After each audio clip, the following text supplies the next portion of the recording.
কি গো নালু, কি অবস্থা তোমার? ভালো আছো? এই তো স্যার ভালো আছি আপনাদের দোয়ায়। আচ্ছা নালু, তুমি তো ভাইবা দিবার আইছো, তো আমার একজন পার্সোনাল অ্যাসিস্ট্যান্টের দরকার। যদি তুমি আমার প্রশ্নের উত্তরগুলো ঠিকঠাক মতো দিতে পারো, তাহলে তোমার চাকরি কনফার্ম। জি স্যার, আপনি আমাকে যে প্রশ্ন করবেন সে প্রশ্নের উত্তর দেওয়ার জন্য প্রস্তুত আছি ইনশাল্লাহ। তবে চাকরি না নিয়ে বাড়িতে আমি যাব না। তবে আপনি প্রশ্ন শুরু করেন দেখি। আচ্ছা কও দেহি, ছেলেদের বিয়ে করার জন্য কোন ধরনের মেয়ে উপযুক্ত? স্যার, আমার মনে হয় প্রত্যেক ছেলেদের মামাতো বোনকে বিয়ে করাই উপযুক্ত। কে? দুনিয়াতে এত মেয়ে থাকতে তো মামাতো বোন কে? যাতে মা কোনোদিন না কইতে পারে যে তোর শ্বশুরবাড়ির লোকেরা খারাপ। আসলে তোমার কথায় যুক্তি আছে নালু। যে স্যার, আমি যুক্তিবিদ্যা ছাত্র যে। আচ্ছা, স্বামী জিনিসটা মেয়েদের কাছে কেমন বলতে পারো?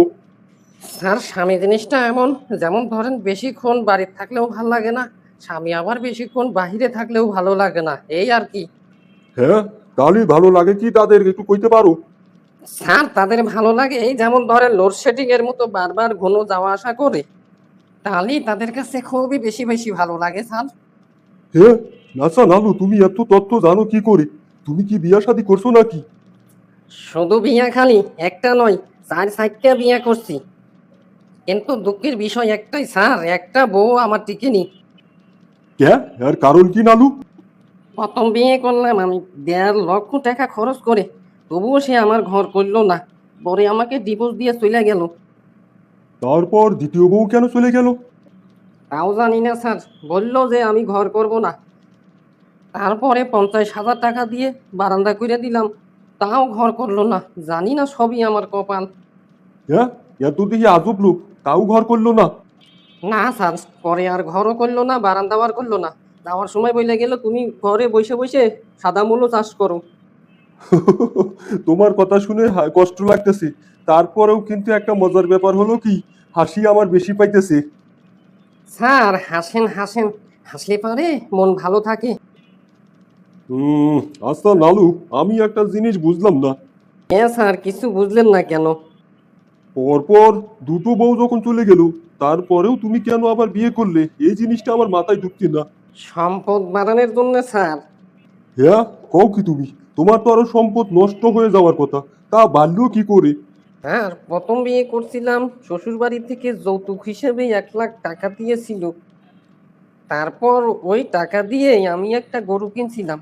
পরে গরুটা বিক্রি করে দিয়ে আর একটা বিয়ে করছিলাম। হ্যাঁ, কও কি? তারপর তারপর? তারপর তৃতীয় চতুর্থ বিয়ে করার পর শ্বশুর বাড়ি থেকে 10 লাখ টাকা দিছিল। পর ওই টাকা দিয়ে এই তো আইলবাল নাড়াচাড়া করে লাভ টাপ লাগাইয়ে, তো পরে লাভ আসল বিগলে সব উঠাইয়ে পরে আমি একটা বাড়ি করছিলাম 20 লাখ টাকা দিয়ে, এই আর কি।